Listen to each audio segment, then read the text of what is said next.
Hey everybody, Mike here again, filling in for Nathan. And this week on the Breakfast Club, I want to respond to two different videos that have happened in the past week.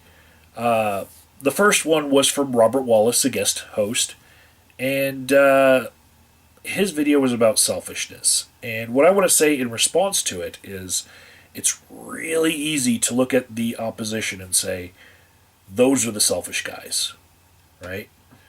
But what's harder to do is look at yourself and make an inventory of where you've been selfish, and then realize that the opposition thinks that your side is the selfish side.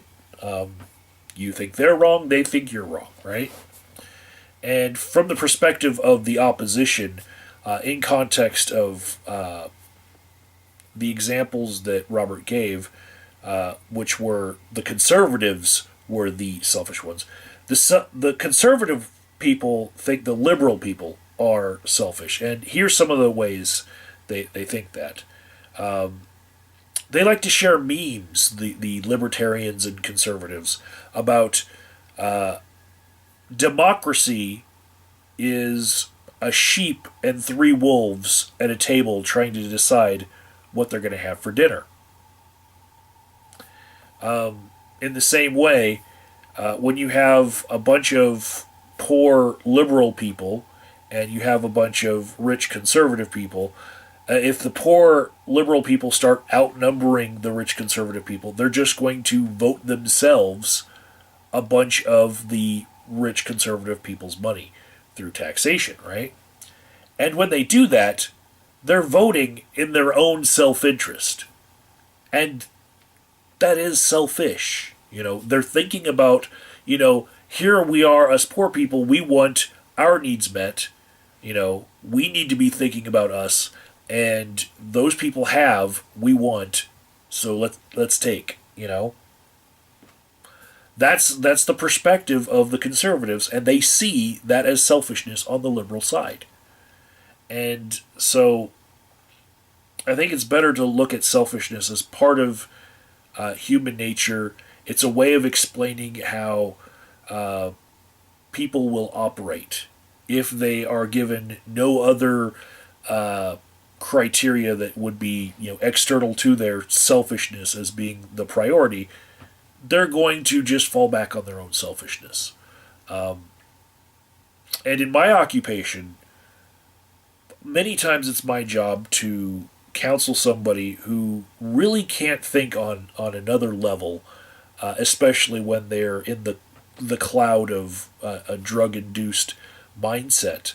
And so I have to talk to them as if I'm not going to be able to cure them of selfishness. I have to come alongside that selfishness and give them different options that are also selfish. So yeah, I foster selfishness in people who are suffering through addiction, and I do so as kind of like a harm reduction. I'm like, okay, this is your life, and if you continue on this path, it looks pretty dismal, but there's this really great life that you could be having, and how are we going to get there? How are we going to make you care about yourself and be selfish enough to want to be better? And many times I end up swapping out one addiction for another with my clients, in that I support them in their decision to go to church more. And then they start overdoing it. They start going to Sunday morning, then Sunday night, then Saturday night, then Wednesday night, and then it's all of a sudden they're living on a church compound, and everything they do is church, and every time you see them, they're inviting you to a potluck. They're overdoing it, right? And the same can be said about those clients I have that trade in their drugs for exercise. They might start out at Planet Fitness, but that's not enough to really keep them going. They need that rush. They want to feel better all the time, so they start overdoing it, and then all of a sudden you have to talk to them about how CrossFit is kind of a cult, and is it really still helping them to be on this path?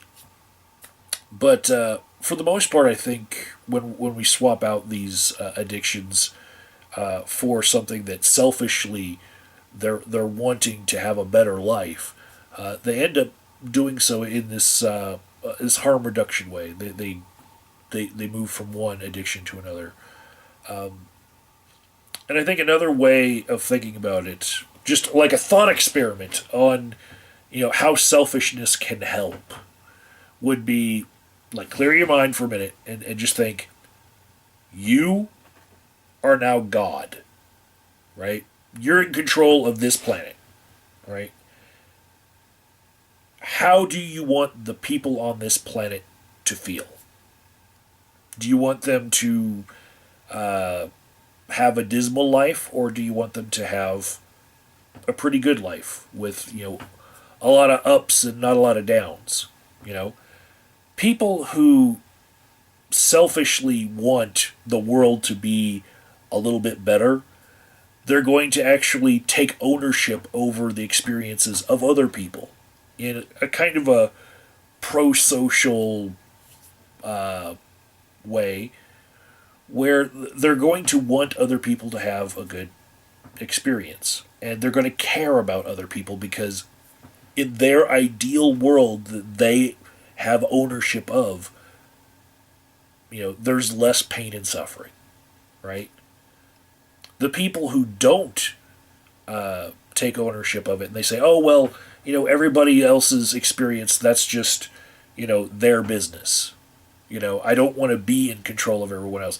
I don't want to own their lives. Those people who aren't selfish enough to want to be responsible for that, they're not being proactive in preventing all the ills of the world. So in that respect, being selfish and wanting to own the world and make it a better place could actually be seen as a good thing. Owning the fact that I can make this place better and I'm going to do it. I want to do it. That can be selfish. Who wants to see the place a dump? If you're selfish enough, you want to see a pristine, beautiful world in every nook and cranny. And you're going to start caring about the smallest of people because, how dare they, live a life where, there's some suffering in it. Let's go do something about it and bring them up. And, selfishness is not, always something that leads to a bad end. Sometimes tapping into people's human nature and just going with the flow and coming alongside what they're already feeling and, trusting that they're not trying to be diabolically evil with their selfishness and they're just trying to make a better world. Sometimes you get good results. The second video I want to respond to would be from Got That Funk, wherein he starts his video where he looks elated that he's found something that he agrees with Donald Trump on. And even better than that, Paul, you don't have anything in common with Trump. Not even that. And that's a good thing, because what you're talking about and what Trump is talking about as far as guns being an issue of mental health are two different things. You're talking about suicide and how the availability of guns can, be bad in the face of we have a problem with depression and suicide. And he's talking about we might be able to prevent mass shootings if we find the people who have mental health problems, label them, and keep them from owning guns. Okay? And those are two separate issues. All right. He's not talking about your suicide issue when he's talking about mass shootings. He is spouting debunked bullshit once again. And in the description box, I'm going to leave an article from The Atlantic, which should go over well in these circles because it is a liberal rag, right? And it's kind of trusted around these parts, right? In this article, you'll see that less than 20% of mass shootings that have happened that were studied in this article could have been prevented by mental health care as we know it if these people had gotten to the right mental health care for them. Less than 20%. Read the article. It's amazing. I came across it because prior to this Texas shooting, which has started the cycle of talking about gun control just weeks after the Las Vegas shooting. The Las Vegas shooting prompted a talk amongst me and my colleagues in a clinical supervision where a lot of my colleagues were saying that, yeah, we need to have restrictions on people with mental health problems. And I actually had to advocate for my clients who have addiction and mental health problems. And I'm like, no, hold on a second. It's not a fact that treating mental health problems will stop this mass shooting problem. Okay? It might have stopped up to less than 20% of them. The others would not have been caught by the way that we treat mental health these days. Okay? None of them would have been on the radar, the 80% that wouldn't have been helped, And if we were to create a paradigm where if you have a mental health issue, you can't own a gun, many people are going to just avoid mental health care altogether, And I've seen cultures where people avoid mental health care. It's a stereotype, it's cliche, but I see this in practice. I ask a Hispanic person, do you feel like you have a mental health problem?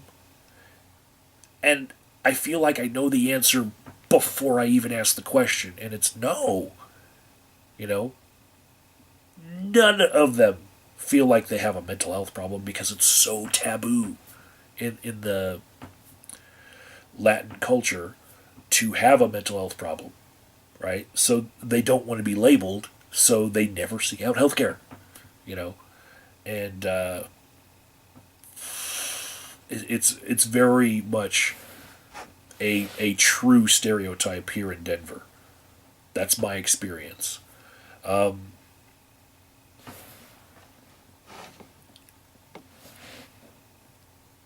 Guns can be, besides the whole what I think Trump meant.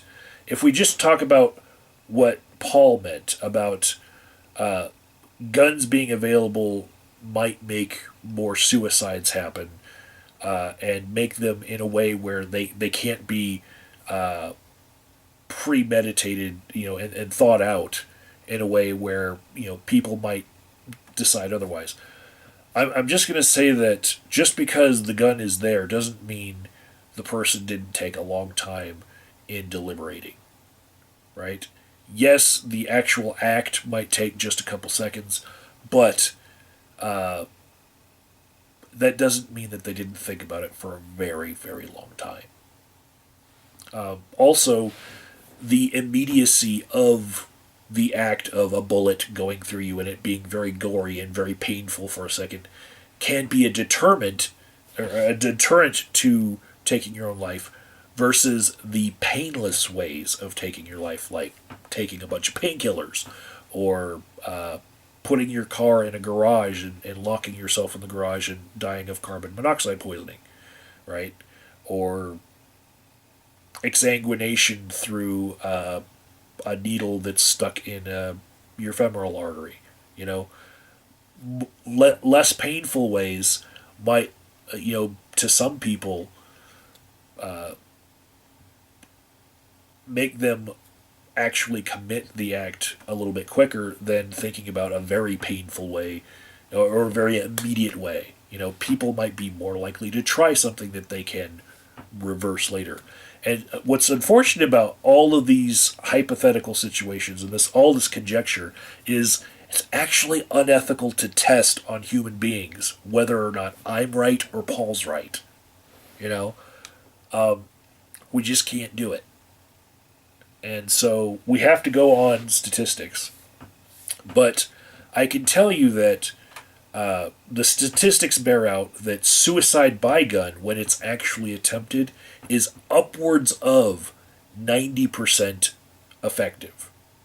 When people actually go through with it, they do kill themselves, right? Whether it's in their head or in their chest. Other methods are not as effective when people try them. Many people fail even though they were fully intent on taking their lives. They try to suffocate themselves with carbon monoxide.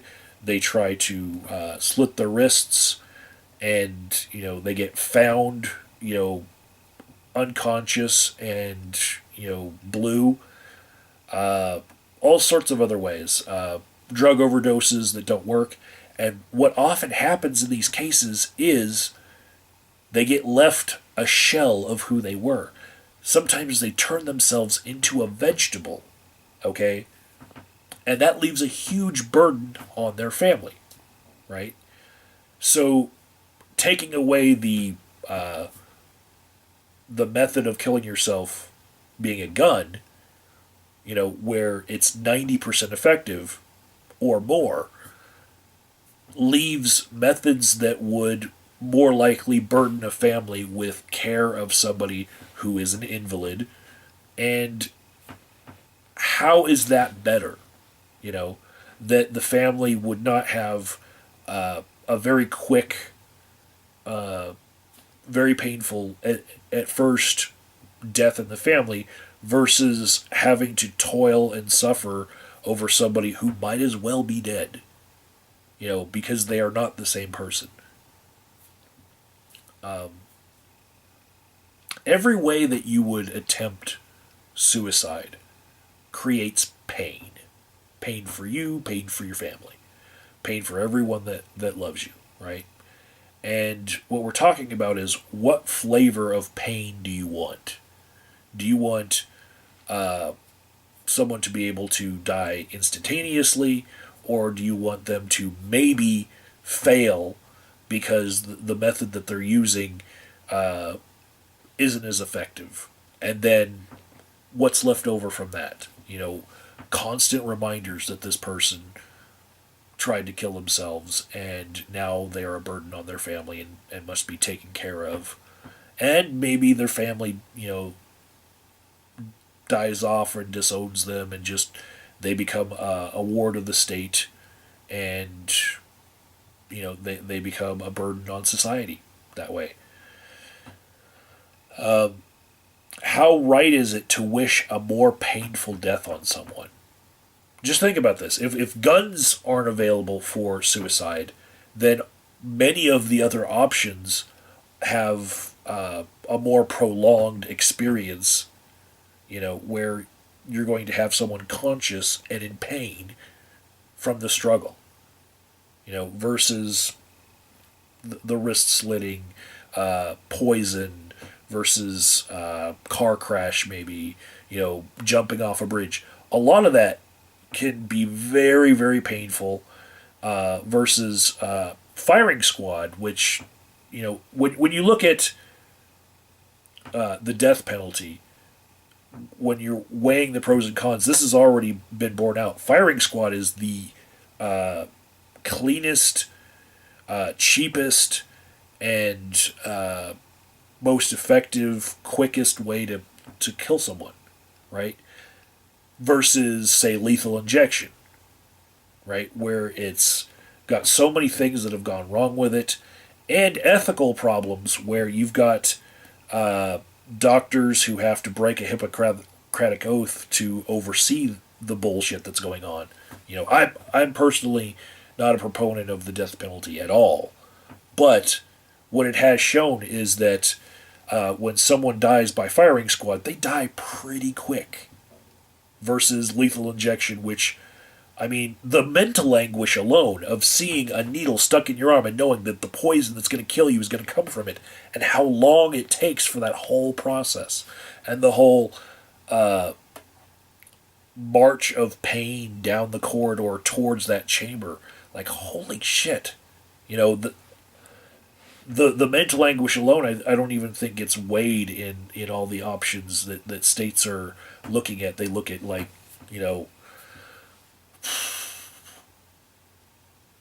basically they look at litigation and what's going to be litigated as what's ethical or not, and how to put someone down painlessly. But seriously, a 17-cent bullet is cheaper, and the person, if they're shot in the head or in the heart, they're going to be dead within seconds. And other forms of death take much, much longer. And so, I don't know that I would wish those other forms of death on other people. If they are resolute in wanting to kill themselves, I would say, be limiting your choice to only the painful and more long and prolonged things, and the things that would make you think about it, to the point of you anguishing about, oh man, this is going to suck, it's going to hurt. Yeah, I don't know. I do want everyone who wants to think about committing suicide to get proper mental health care, and